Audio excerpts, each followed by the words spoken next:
Hey! Just go.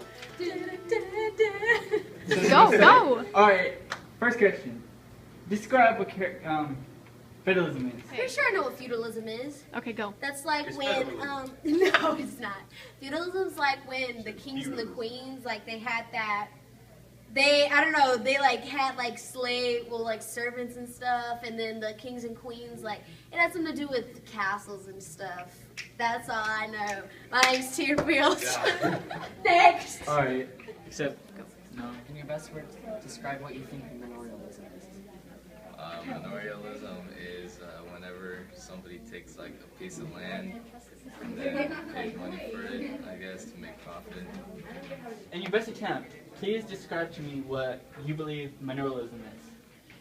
Manorialism, I would have to guess, is the system of government which people live in the same house or in the same, are occupied in the same dwelling, and there's a government form based on structure and hierarchy. I don't know. What she said. In your best attempt, describe what you think feudalism is. Something to do with the goat. Okay, thank you. So, in your best attempt, describe what you think manorialism is. Family? Is she in it? In your best attempts, describe what you think feudalism is. A system of government that has getting between one or more, or two more sides of different groups of people. Okay, thank you. And what do you think it is? She said. No. Describe what manorialism is. Oh, Manorialism. what is that? What? That's Say when it you got again? like That's the minerals word. and you make a rock. What is it again? Manorialism. Manorialism. Manorialism. I don't know what that is. I mean, I really don't know. What is it? What is it? I know what it is. Go on to the next question before we yell. No. Alright. In your best attempt, describe what you think feudalism is. Let her answer. Just guess. Fire. Thank you. Describe what you think feudalism is. It's almost like an attempt to give up. It's like when a society's woes, somebody's coming in, invading their territory, and you're like, we don't have any other options. We have to run away. However, there's always going to be a hero. And that hero today is Mr. Jesus right here. Describe, in your best attempt, what you think feudalism is. Oh, okay. Yep, no. I think he's the closest answer. Since you are a history teacher. Okay. What is your take, and what do you think is feudalism and manorialism?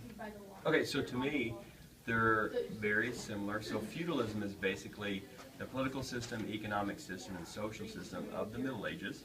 So after the fall of Rome in 476, you basically you didn't have an empire anymore, and so most of Western Europe was fragmented. And so you had the feudal system. Typically the monarchs were up top, you have the nobility second, then the vassals. Of course you have knights in there. Then at the bottom you also have the peasants and the serfs. And so the manor system was more of like the land. And so the lord of the manor was like the nobility. And so manorialism and feudalism are kind of the same thing. They're mostly based around agriculture. And it's a political hierarchy with the monarch at top, a social hierarchy because nobility is the top of the social structure, and we go down. And then it's also an economic structure because all mostly revolves around agriculture. So to me, the manor is the actual land, where the feudal is the whole system. So they're very similar. I could take that. I think every time. Is that it? Appreciate it. All right.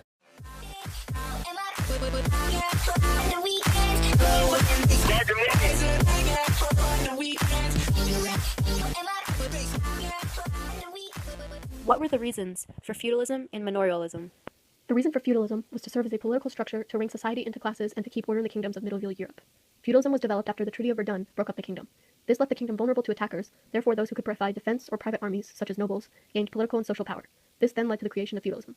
The reason for manorialism was intertwined with feudalism in the way that land was given by the king in reward to those providing defense to the kingdom. These political and social structures were much inspired by the threat of Viking and other powerful attackers.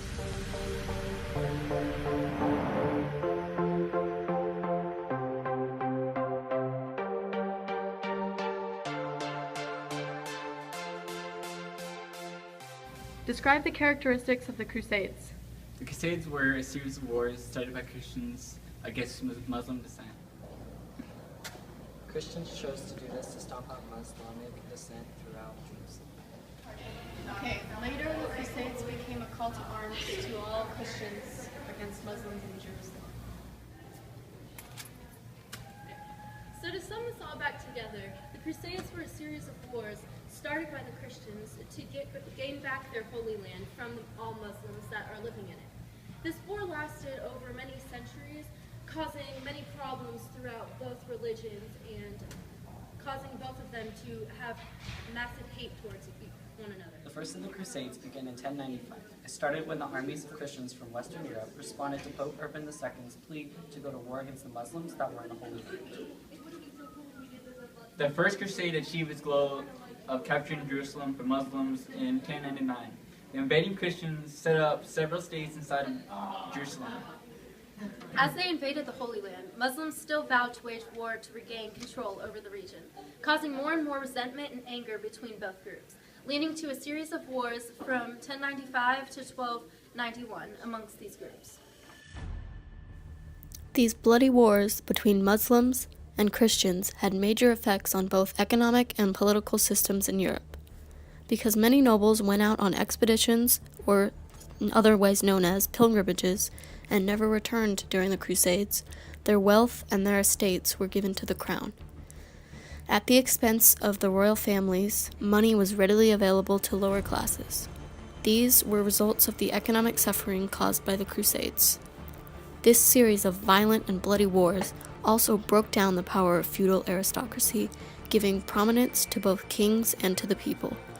Nobles who spent every penny on the cause and returned from the Crusades, or Crusade Wars, were left with no estates, no private armies to lend the king, and no political or social power. On the other hand, a small handful of cities gained political and even economic advantage because rewards were given to citizens who donated to the church's cause. Long-term effects include the postponing of the fall of Constantinople for 3 or more centuries. We will be answering a series of questions. If you want to answer, you have to hit your buzzer, and that'll let me know that you are ready to speak. All right, so let's begin. And our first question is, how did the Crusades lead to an end of medieval Europe?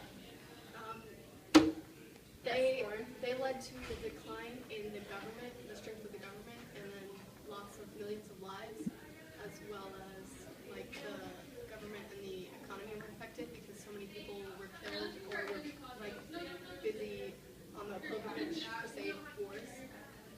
Correct. Next question. How did the Crusades affect Jerusalem in the lives in it? Yes, Colton. The Crusades affected the Jerusalem lives by adding more cotton and different fabrics and more traded options for the area that the people needed. Whoops. Not exactly what I'm looking for. You're on the right track. Lauren, do you have any other input to add? What was the question? How did the Crusades leave lives in in Jerusalem? Well, I mean, lots of people were killed because of religious indifference. Both of you are correct. Winner takes all on this last question. What were the Crusades really? Ooh, that was close. Why don't we try again? Who stands up in the air? What is this?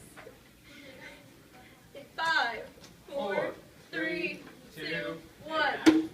Ah, Lord. Okay.